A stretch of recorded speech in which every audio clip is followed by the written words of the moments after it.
The Economist Intelligence Unit has released new research on why business strategies are failing to deliver.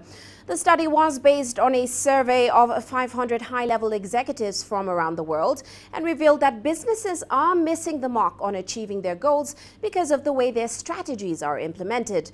Nearly 90% of survey respondents from around the world admit they fail to achieve all their strategic goals because they don't implement well.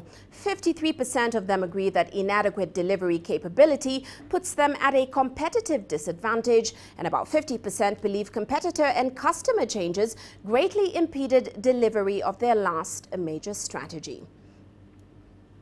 Well, let's get more on this report. In London, Irene Amir joins us. She, of course, is the Global Editorial Director at the Economist Intelligence Unit. Welcome to the show, Irene.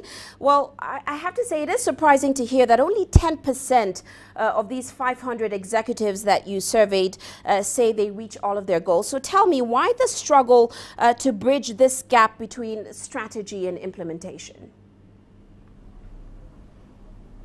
Well, it is quite a difficult thing if you think about it, because there are so many different challenges and sometimes different and actually conflicting objectives. Think about long-term and short-term goals. Think about sometimes we hear, you need to reduce costs, but you need at the same time to grow. So obviously it's not easy. There are a variety of obstacles which we have actually included in our survey, including, cultural attitude, lack of resources, communication, disconnecting communication, which are very important. And in general, really the inability of taking into account the implementation challenges in the strategy design. Well, Irene, tell me a little bit more about what your research revealed about the companies that do get it right. What are they doing differently? So companies that do it right really focus on a number of things. First of all, as I said, they focus on really involving the executor in the strategy design. So the idea is really trying to make sure to have a continuum between people who are actually designing the strategy and people who are executing the strategy. Also, it's very important to include these people in the definition of the strategy. It's very important to make sure that the strategy is not seen as something which is a document which never changes, but really is adaptable and changes to the different information and data that comes from the ecosystem of each company.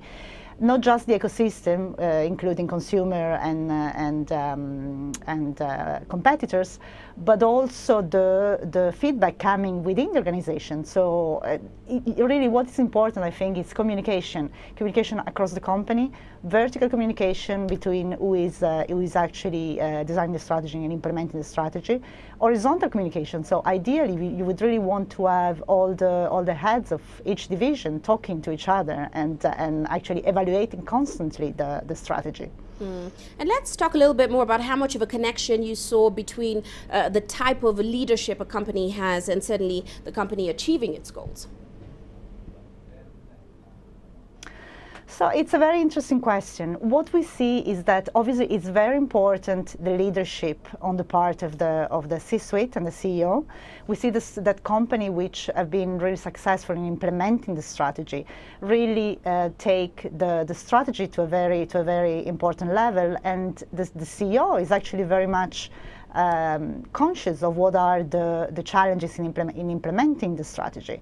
So I think it's very important, the leadership from the CEO.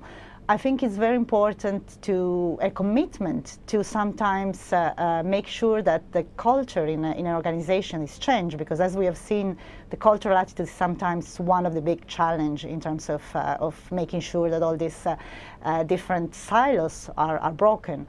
And I think this is something that we have seen in the interviews we have conducted as part of the study, which was supported by Brightline, who is actually a coalition of companies which are very much focusing on this bridge and how to bridge the gap between strategy and implementation. So very important, the leadership and really a commitment to implement the strategy and to break the communication silos within the organization. Right. Well, many thanks for joining us. Many thanks for your insights. Of course, that was Irene Amir. She's with the Economist Intelligence Unit.